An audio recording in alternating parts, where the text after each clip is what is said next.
So today I'm talking about a Toyota with the P0174 code, what it is and how you go about fixing it. And so what is a Toyota P0174 code? Well, it's a Bank 2 System 2 lean. And what does this mean? Well, there's sensors and they're located on the exhaust and they do two things. The first thing they do is they monitor the catalytic converter. And then the second thing they do is they monitor how much oxygen was burnt off during combustion. And the computer uses this information to adjust the air-fuel ratio mixture that's going into the cylinders. And for some reason, the Bank 2 Sensor 1 oxygen sensor is reporting that there's more oxygen than there should be, that the air-gas-fuel ratio mixture is off. And so it's going to have to be troubleshooted to know why. And 6-cylinder or 8-cylinder engines are always going to have two banks. Bank 1 is always the side of the engine with the number 1 cylinder. So if you find the number 1 cylinder, that's going to be Bank 1. And then the opposite of that is going to be Bank 2. And the computer's seeing a problem with this Bank 2 side. It can always be a good idea to get a diagram where all the sensors are located on your engine. But for example, this is a 2007 Camry with a 3.5 liter V6. And Bank 2 side of the engine's having a problem. And this is the O2 sensor right here that's reporting that the air-fuel ratio mixture is off.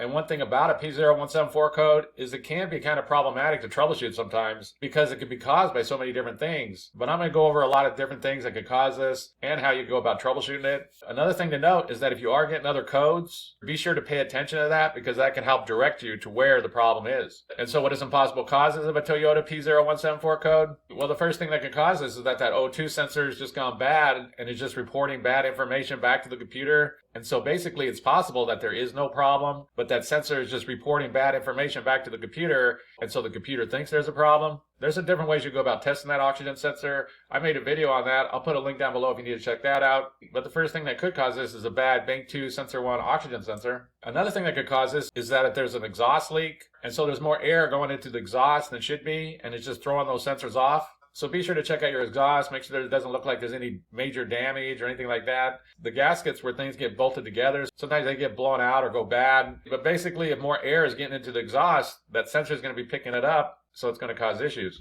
The next thing that could cause this is a bad or dirty mass airflow sensor. And basically the mass airflow sensor is just measuring all the air that's going into the engine and reporting this back to the computer. And if this sensor goes bad and is reporting bad information back to the computer, it could throw everything off. Usually if there's an issue with the mass airflow sensor, you're going to get some kind of code like a P0101 or something like that. So if you are getting other codes, be sure to pay attention to that. Also, it's a good idea to check the intake air filter and be sure it's not really dirty and blocking the airflow going into the engine, because these things can affect that mass airflow sensor and that could just throw things off. The next thing that could cause this is a clogged up fuel filter, especially if you have an inline fuel filter. Not all Toyotas are going to have an inline fuel filter. Quite often they're inside the fuel tank with the fuel pump. But if your Toyota does have an inline fuel filter, it's a good idea to go ahead and swap it out, since that's part of regular maintenance anyways. The next thing that could cause this is going to be a weak fuel pump, or there's just some kind of issue that's causing the fuel pressure to be low. Usually low fuel pressure can also affect Bank 1, so you'd also be getting like lean codes on Bank 1. But sometimes strange things happen, so it is possible that there's a weak fuel pump. Most vehicle manufacturers make this easy to check with the fuel pressure gauge because there'll be a Schrader valve on the fuel rail. But Toyotas make this kind of difficult because most Toyotas don't have a Schrader valve. Even though Toyota doesn't make it easy to use a fuel pressure gauge, there is some ways you can still use one by using different attachments and things like this. There's some YouTube videos on that. But basically, if you want to see there's a fuel delivery problem, you use a fuel pressure gauge, you attach it to the fuel rail, you look up what the fuel pressure PSI is supposed to be running at for your particular Toyota, since there will be differences. But say it's supposed to be running at 55, you go and check it, and it's running at 50. You know the fuel pressure is low, and you know there's an issue there, and that would point to something like a weak fuel pump or a clogged fuel filter. And the next thing that could cause this is that there's some kind of vacuum leak going on or intake air leak, which basically means there's like a bad hose or a bad gasket or something like that. Because all the air going into the engine should be going through the throttle body, but if somehow air is getting into the engine and is not going through the throttle body, then that's going to cause a vacuum leak or intake air leak, and that's going to throw everything off.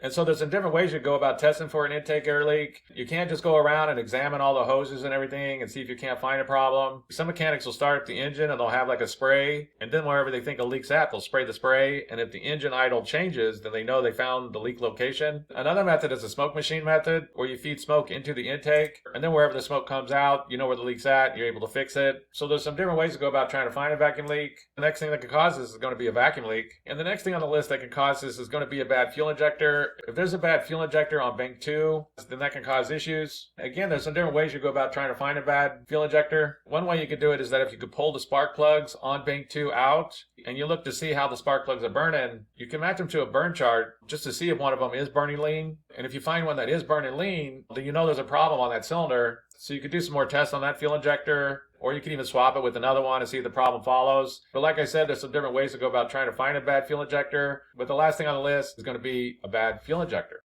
So that's basically it. I just want to give a basic overview of how you go about fixing a Toyota with the P0174 code. If you have anything to add, please comment down below. If you have any questions, ask me and I'll try to answer them. If this video helps you, please click like, please click subscribe, and have a good day.